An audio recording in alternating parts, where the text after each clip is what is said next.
Caribbean Sea, October 27, 1962. At 200 meters below the surface, the ocean was black, motionless, and heavy.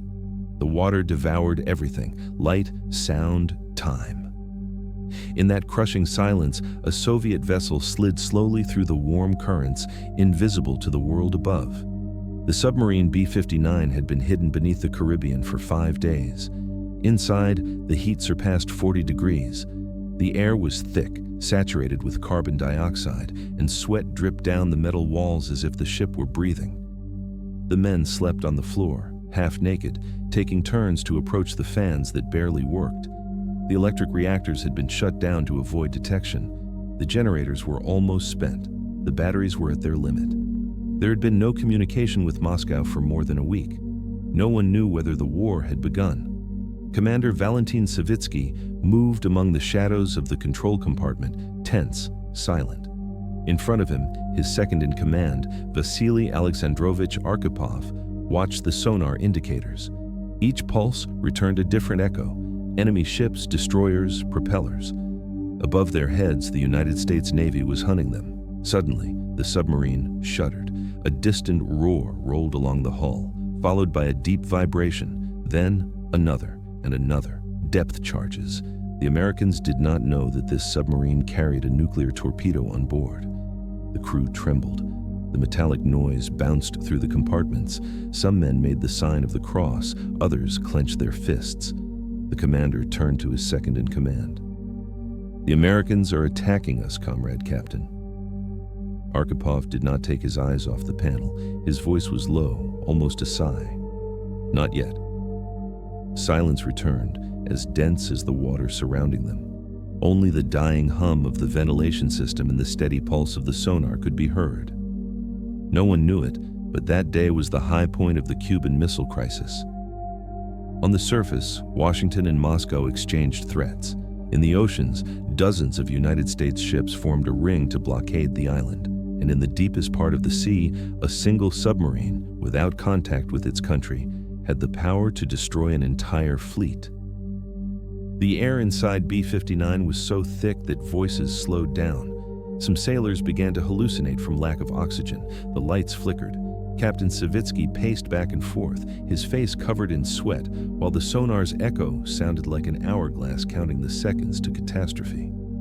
Arkhipov, the only man on the ship who had previously seen a reactor collapse and a crew die, knew they were about to make the same mistake he had witnessed years earlier on K-19. "Not yet," he repeated to himself, barely audible. At that instant, hundreds of meters above them, the surface of the sea boiled with warning explosions. Each one could be misinterpreted as a real attack. Each one could be the eve of spark that ended the world. The Soviet submarine B-59 floated on the knife edge of history, and inside it, a single man was about to make a decision that would save all humanity. In a world on the brink of the end, a single man chose not to press the button. In October of 1962, the entire planet hung suspended over an invisible line. Never before had humanity been so close to its own destruction. The Cold War had reached its boiling point. For more than a decade, the United States and the Soviet Union had measured their power in missiles, armies, and words. But that autumn, the words ran out.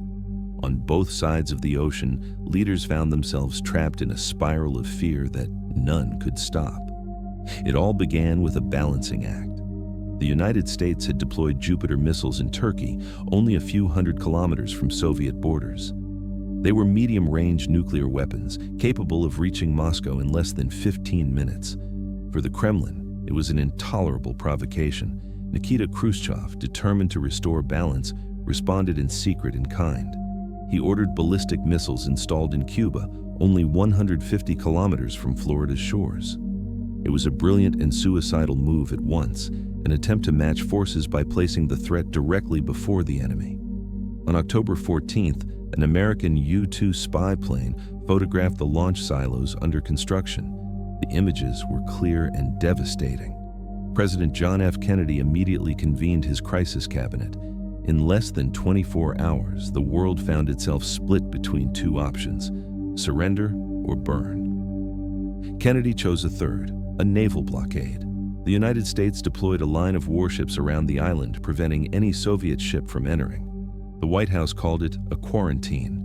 The Kremlin called it an act of war. As the United States fleet closed in on Cuba, military analysts knew that a single spark could ignite the apocalypse.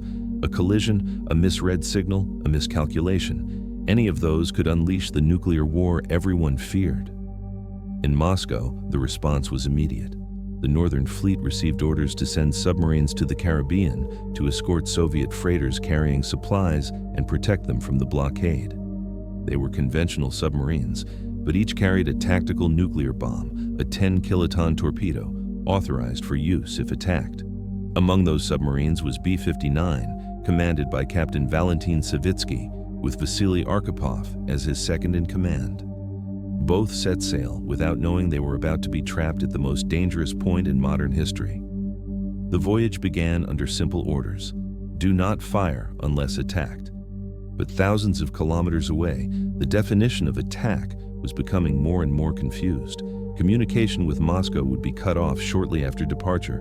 From then on, the men of B-59 would sail alone, under a sea that would soon become the quietest battlefield of all time.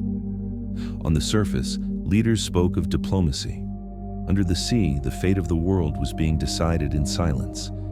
B-59 left the port of Murmansk at the beginning of October of 1962. No one on the pier really knew where they were headed. The orders were sealed and could only be opened on the high seas.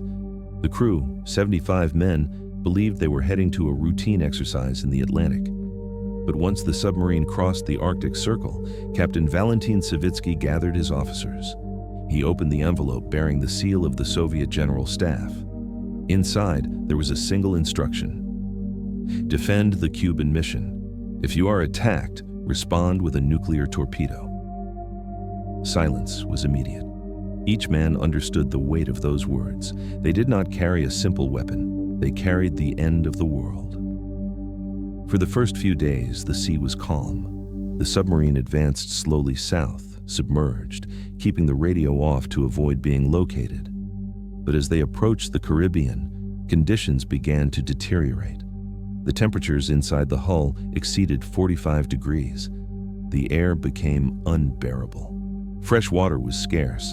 The men rationed it in sips. The batteries were at the limit and ventilation was reduced to a minimum. The smell of fuel, sweat, and rusted metal permeated every corner. Time warped. Day and night lost meaning. The body clock faded into the darkness. Some sailors began to talk in their sleep. Others argued over small things: a shift, a piece of bread, a misinterpreted word. In the command compartment, Vasily Arkhipov watched in silence. He was a man with a serene face, restrained in his movements, but beneath that calm lay years of invisible wounds. He was one of the few survivors of the K-19 submarine disaster, which had occurred barely a year before.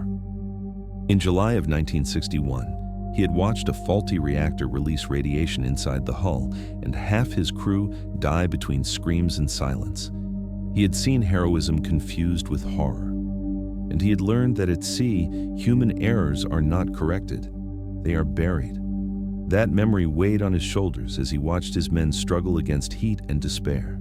He knew that the line between discipline and madness was as thin as the steel of the hull that separated them from the ocean. Communication with Moscow was interrupted a few days after departure. Encrypted messages did not arrive. Attempts to transmit were blocked by interference. The men of B-59 did not know whether their country was still at peace or whether the war had already begun. Each distant explosion on the sonar could be a sign of the end. Each United States depth charge, a possible start of the apocalypse. On lightless nights, Captain Savitsky walked the corridors, exhausted, his mind on the brink of collapse. Arkhipov followed him, maintaining the calm his commander needed to see, even though he himself felt fear rising up his throat.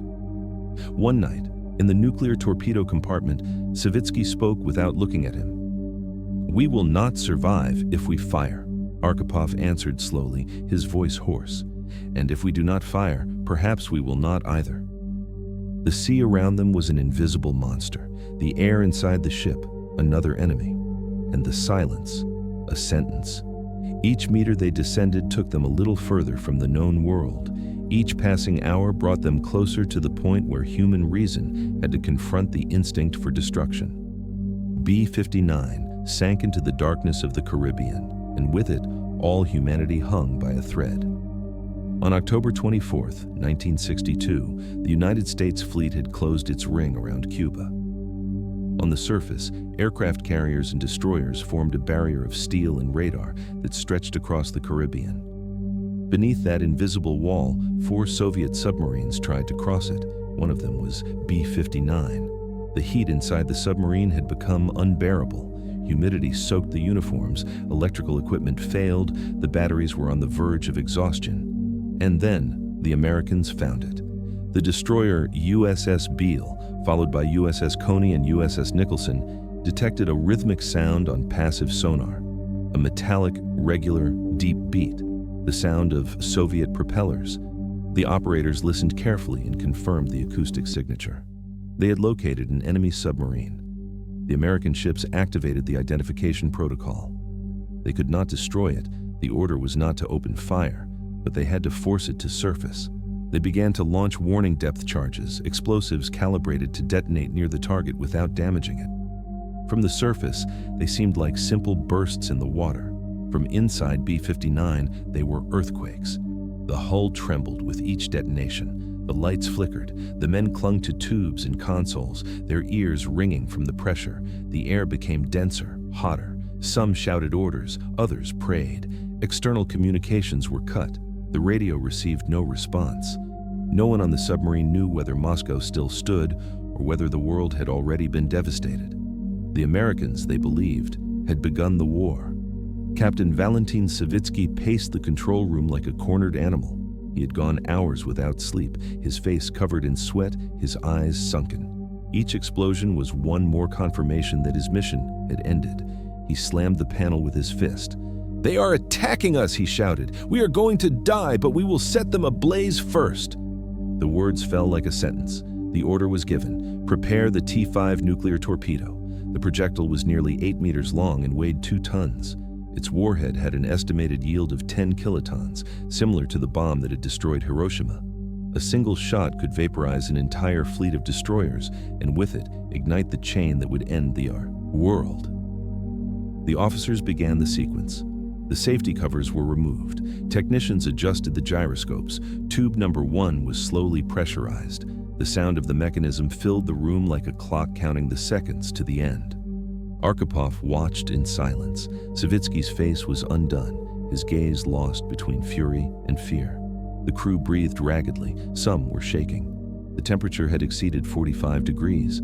There was not enough air to think, nor enough space to escape. The sea outside kept roaring. Each detonation shook the ship as if a giant hand were crushing it.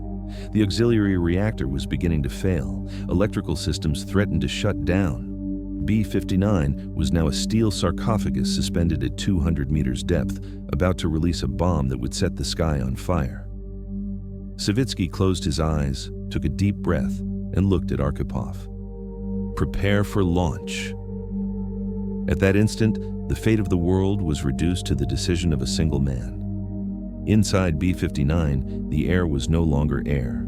It was heat, humidity, and desperation compressed into a steel cylinder. The explosions above kept rumbling, each closer than the last. The oxygen gauges showed critical levels. The lights blinked intermittently, bathing faces in a sickly glow. Captain Savitsky looked at the nuclear torpedo panel. Sweat ran down his forehead, his shirt soaked. Beside him, the political officer Maslenikov nodded in silence. Both were convinced the war had already begun. At that moment, the Soviet chain of command dictated an inflexible rule. Launching a nuclear weapon required the approval of the 3 commanding officers. Savitsky voted yes. Maslenikov voted yes. Only one remained, Vasily Arkhipov. Savitsky stared at him. "They are destroying us, Vasily," he shouted. "It is war. We cannot stay here waiting for them to sink us." Arkhipov kept his voice low, serene but firm. "No, comrade. If it were war, we would already be dead." The silence that followed was unbearable. The sonar's hum, the clanging metal, the ragged breathing. Everything seemed to amplify inside the walls. The men looked at Arkhipov with reddened eyes, awaiting his word as if their fate and everyone else's depended on it. Savitsky struck the panel with his fist. "They are hunting us like animals. We have no communication, no orders. If we are going to die, let them die with us." Arkhipov breathed deeply. The pressure in the compartment was such that every movement hurt. He approached the captain and spoke slowly, weighing each word. "Think, Valentin. If we fire, there will be no return." "There is no return anymore," the captain replied. "Yes, there is. They have not destroyed us yet. We do not know what is happening outside. They may only be warning us." "Warning us with bombs?" "Yes. But we are still alive. That means something." Maslenikov watched them without intervening. He knew that any wrong word could tip the balance toward the end.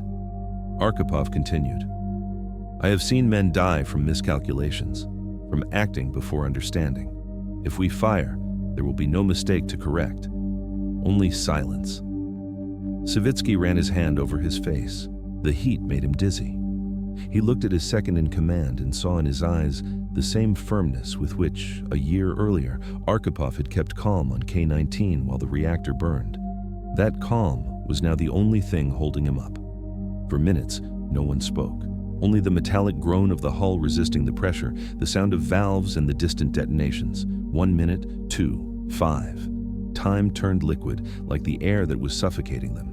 Finally, Savitsky lowered his head. "All right," he said softly. "Surface. Let us try to contact Moscow." The orders were transmitted slowly. The technicians closed the nuclear torpedo panels and began the ascent maneuver. The reactor barely responded. The secondary generators sparked. The submarine rose centimeter by centimeter, as if the ocean refused to let it go. The men watched the pressure gauges, fearing the hull would not hold. Each meter toward the surface was a victory. Each meter, a risk. After nearly half an hour, sunlight, filtered through the water, began to brighten the portholes. For the first time in days, the men of B-59 breathed fresh air. They had survived. And without knowing it, the world had survived as well. The ascent was slow, almost endless. The propellers of B-59 turned with agonizing effort, dragging the submarine toward the surface through a dense, hot, heavy ocean. The men held their breath. No one spoke. No one moved. Each meter gained was a plea. And then, a different sound filtered among the mechanical noises, the murmur of the open sea. External pressure began to decrease. A bluish-green glow slipped through the cracks. After 5 days of darkness, the light returned. The submarine surfaced slowly, breaking the Caribbean with a muffled roar. Water spilled over the deck, forming white foam that fell like rain. For an instant, only the hiss of steam escaping valves and the moan of exhausted engines could be heard. When the men climbed to the conning tower, the sky blinded them. The sun struck like fire after so many days of dimness. But before their eyes could adjust, they saw what surrounded them. United States destroyers, aligned in a circle less than 1 kilometer away. The American sailors aimed their binoculars at the submarine, unable to believe what they were seeing. They did not know that beneath that blackened structure, a nuclear torpedo had been on the verge of release. The searchlights came on. White beams sliced the air, illuminating B-59 from all angles. The water's surface shone like a mirror. For a few seconds, the scene seemed frozen, the destroyers still, the lights fixed, the sea motionless. Commander Savitsky, still exhausted, ordered an improvised flag waved, a white and red cloth that the sailors hoisted on the main antenna. It was not surrender, it was identification. A silent message. We did not fire. We do not want to. From the United States ships, the observers replied with a brief gesture. The depth charges ceased. The ocean returned to its natural rhythm. The crew of B-59 came out on deck. They breathed open air for the first time in almost a week. Many dropped to their knees, spent. Others stood looking at the horizon in silence, as if trying to understand what had just happened. In the conning tower, Arkhipov remained motionless.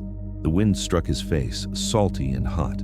He looked west, toward where the sun was setting. At that moment, he understood something no speech or document could express. The world had been seconds from disappearing, and no one, except the men of that submarine, would ever know. Around him, the sea seemed calm, indifferent. The waves moved with the same ease as before the crisis, as if the ocean kept no memory of what it had nearly witnessed. But Arkhipov knew. He knew that the balance of history could be broken by a single gesture, a single order, a single click.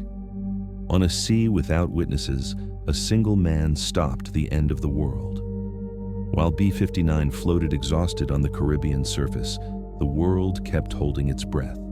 On the surface, the United States destroyers watched, awaiting orders that would never come. At the bottom of the sea, silence returned to its place.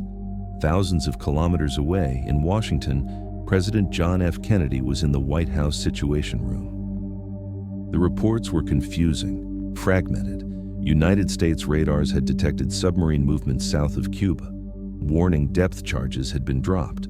No one knew that one of them had been seconds away from provoking a nuclear detonation. National Security Advisor McGeorge Bundy reviewed the reports with a furrowed brow. The military insisted the charges were harmless, simple acoustic signals, but neither Kennedy nor his brother Robert were calm. They knew that a single misinterpretation, a single spark, could set the entire planet ablaze. Kennedy murmured something his aides would remember for decades. One mistake, just one, and there will be no one left to tell it. In Moscow, communications with the Caribbean fleet were re-established for the first time in several days. The signals were weak but sufficient. Naval Command confirmed that the submarines were still operational and that none had fired. Tension remained, but the abyss had been avoided.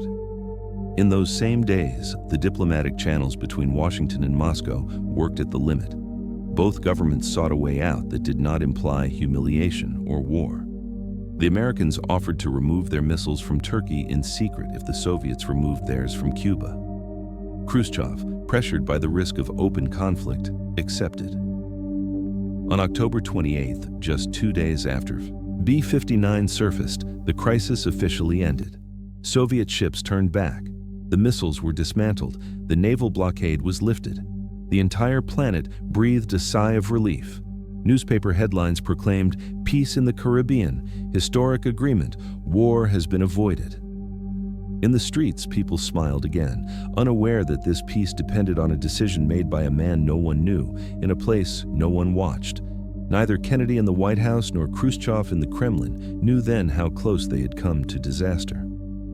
None of the world's leaders knew that the difference between life and total annihilation had been decided in a dark compartment under the sea, amid heat, fear, and silence. While diplomats celebrated the return to normalcy, a Soviet submarine sailed back home. The ocean closed behind it, erasing every trace. No one on the surface would ever know that for a few minutes, the planet's future was in the hands of Vasily Arkhipov. A single man had stopped the end of the world, and the world, without knowing it, had just breathed for the first time. B-59 sailed back toward the North Atlantic in complete silence. The order to withdraw arrived through an encrypted message. The fleet was to leave the Caribbean immediately. The ocean became an unfathomable desert again. The waves covered what had happened as if nothing had occurred. When the submarine reached the naval base at Severomorsk, there was no reception, no anthems, no applause. The men disembarked exhausted, covered in sweat and soot, their faces pale from confinement and lack of air. None of them imagined they had saved the world. Captain Valentin Savitsky was called to Moscow at once. For days, high command officers interrogated him. They wanted to know why he had surfaced, why he had allowed the submarine to be detected, why he had jeopardized a secret operation. The interrogation reports were filed with a single note: failures in stealth and discipline protocol. Vasily Arkhipov, his second in command, was not even mentioned. No one asked him for testimony. No one asked what had really happened inside the submarine. For the Soviet state, what was not acknowledged simply had not existed. B-59 was reassigned, the crew scattered, the story buried.